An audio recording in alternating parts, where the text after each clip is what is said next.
よろしくお願いします. It's another Sunday at Daishu-in West. Thanks for tuning in. I'm Koju. It's a beautiful day. It seems like we're just going to have beautiful days from here on out. We did get a little bit of kind of gray, light, misty weather, but it seems like we've definitely entered into our summer pattern, and it's just going to be hot and dry until October. It's not. It's easier to be here and walk back and forth from the Zendo, so it's got that going for it. You don't have to worry about getting your feet muddy and then getting the tatami dirty. We're, we don't like that.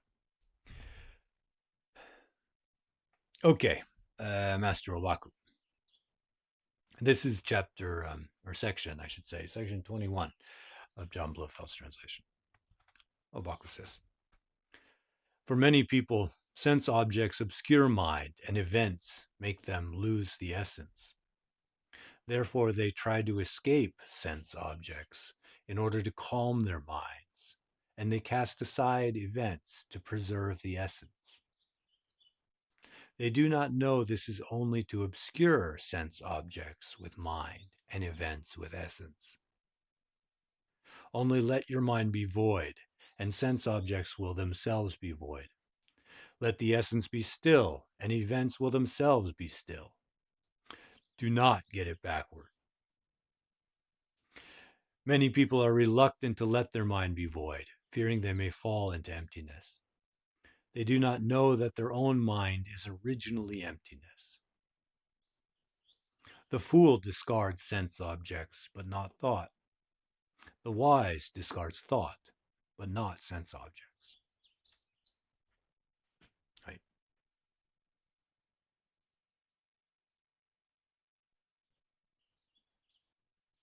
Well, this is relatable.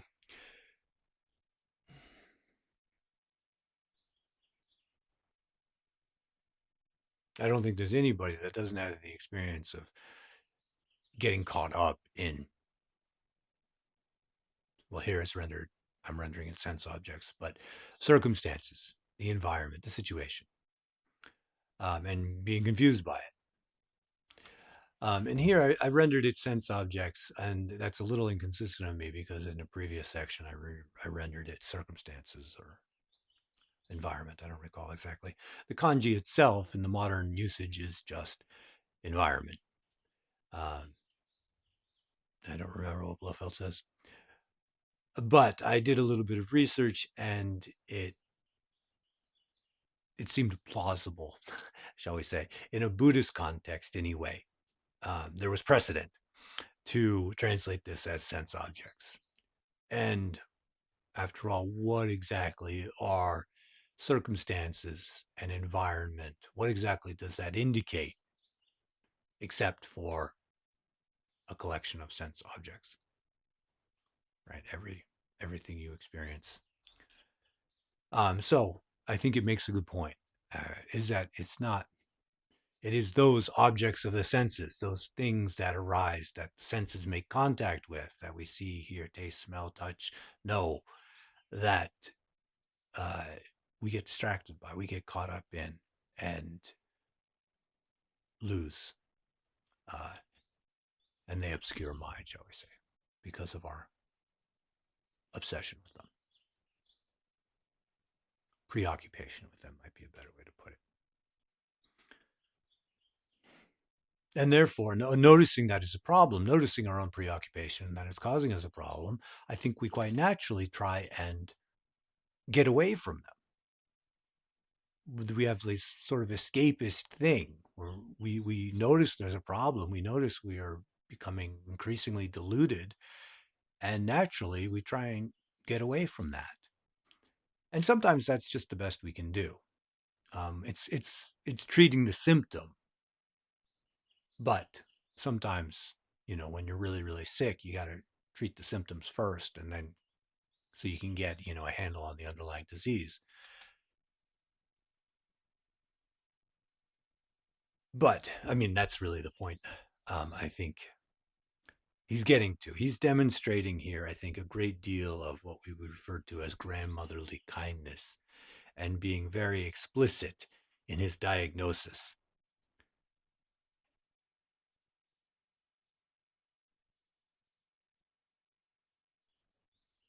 I don't believe for 1 minute that Master Obaku thinks that sense objects and the essence are different things. But he's speaking to us and letting us know that there is no, if we're trying to treat the illness, well, if we're trying to treat sense objects from a point where we're already stuck, where we're already attached, and we're just responding to them and we're trying to get away from them, then we're actually compounding the problem. We're making it worse. We're already hooked. And now we're adding this aversion reaction on top of it. The disease happened already. We already got sick. We already got attached. We're already hooked. The thought, he says at the end, the fool discards sense objects but not thought. The wise discards thought but not sense objects. The things that arise, the environment, the circumstance, there's never a problem there. The problem is being hooked by it. So if we catch it there, at the thought, at the point where it hooks us, then we have a chance. There's a little bit of a gap right there. But he knows that they're not two separate things. And it's at that point, that gap, where we have the option, we have the opportunity to let the mind be void, to not get hooked. And if we can let the mind be void, then sense objects of themselves are void.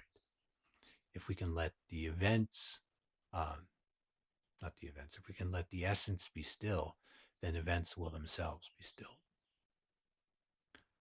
They are not two separate things. But we can't treat it after the fact.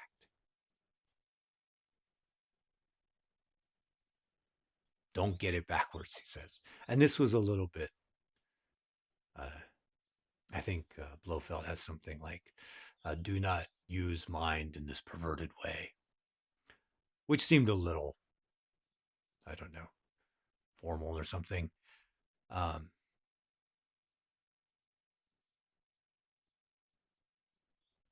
yeah, just don't look at it in this twisted way. Don't. It's upside down. Don't treat it as if it was upside down. See how it functions and that where you get caught and treat it there.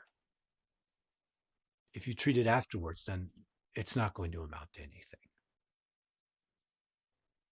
But many people fear to let their mind be void, that they might fall into emptiness. And they do not realize that their own mind is already emptiness. But we have that chance right at the beginning to see that, to not fill up all the empty spaces with stuff.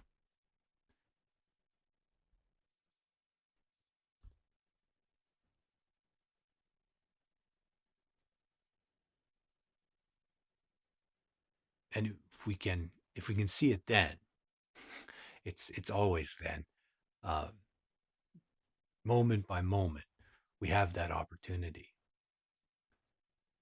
and that's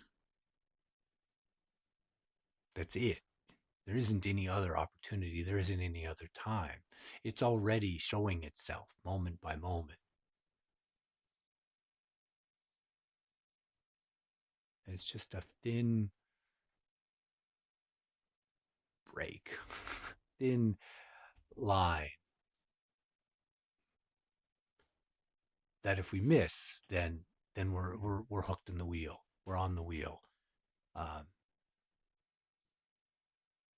and there's no use treating that attachment after the fact. It just compounds our difficulties. But we continue to get it backwards, over and over and over again. So we need to cultivate. I mean, if we can't see it and we're caught up in it, then we need to find a way. Sometimes we just have to treat the symptoms first, and we have to find a quiet place to sit down and shut up, and look. And little by little, we can disentangle from that we're hooked in, and we have a chance to make that narrow entrance.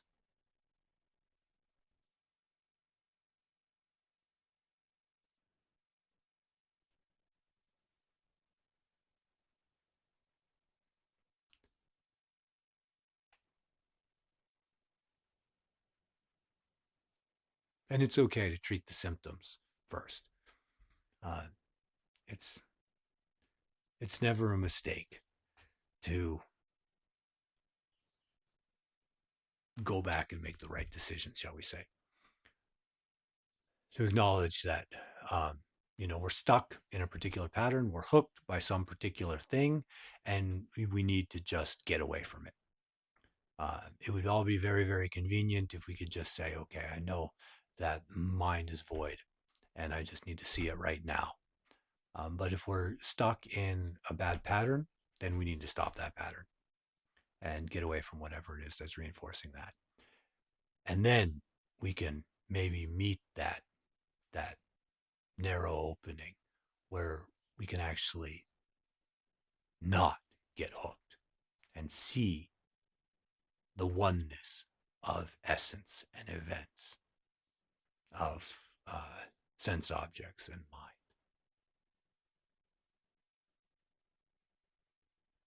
And then everything is as it is, completely still and unmoving and perfect.